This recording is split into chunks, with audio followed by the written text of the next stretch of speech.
าวคนนั้นซอยไว้คงบ่เห็นทางยืนหายใจตรงนี้ในชีวิตบ่คิดสิหาคนอื่นเก็บกองเพื่อนรอเจ้าคืนนี้แต่มันสิตายในมือที่บ่มีเจ้าอายก็เลยหักเขาตอนเขาบ่หาคนเสียดีละตัวว่าตายข้าวงเราโสดทิ้งหัวใจที่เธอบ่เอามอบชีวิตเน่าๆให้กับคนที่เขามองเห็นค่า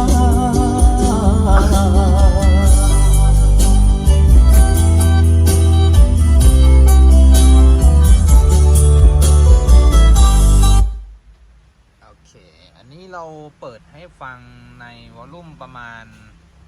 40% เท่านั้นนะครับ อันนี้เป็นชุดของ Exact One Brand นะครับ ชุดนี้จัดโปรโมชั่นอยู่ที่ 59,900 นะครับ เสียงกลางนั้นจะเป็นรุ่นท็อปสุดของตัว Exact นะครับ จับจะเป็น 12 นิ้วซีรีส์นะครับ ยังเป็นรุ่นกลางๆยังไม่ใช่รุ่นใหญ่นะครับ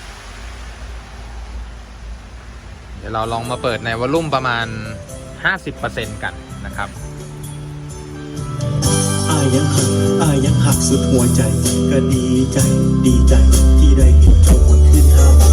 คนเก่ายังอยู่ในใจคนใหม่แค่อยู่ข้างๆเสียจะเร็วอายอยากหัวใจคือบอกน้องสาว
ก็เลยหักเข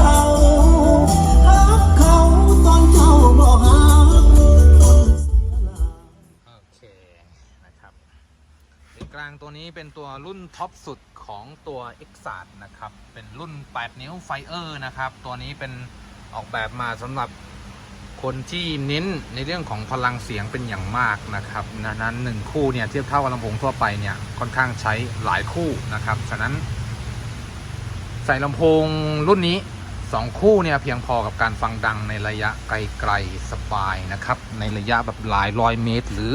สนามฟุตบอล1สนาม 2-3 สนามเนี่ยสามารถคุมพื้นที่ได้อยู่เลยนะครับสำหรับรถคันเดียวนะครับในรูปแบบของรถใช้งานรถบ้านแบบนี้นะครับก็สามารถที่จะฟังดังได้นะครับนอกเหนือจากการฟังดังเนี่ยก็ยังเป็นเรื่องของรายละเอียดเรื่องของความไพเราะเนี่ยนะครับลำโพงรุ่นนี้ค่อนข้างกินขาดเลยนะครับเสียงมีความอวบอิ่มหนานะครับประกายเสียงที่มีความคมชัดนะครับน่าฟังมากๆนะครับ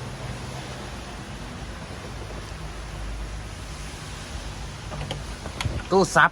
นะครับก็เป็นตู้เกรดเฉพาะของทางเคสซาวด์ชลบุรีเราขึ้นงานเองทุกใบฉะนั้นไม่ต้องห่วงนะครับเรื่องของคุณภาพเสียงแน่นอน นะครับในเรื่องของการเก็บงานเนี่ยค่อนข้างเรียบร้อยนะครับตู้นั้นมีความแข็งแรงรับประกันตู้นะครับไม่มีหลุดไม่มีแตกแน่นอน 100% นะครับสนใจ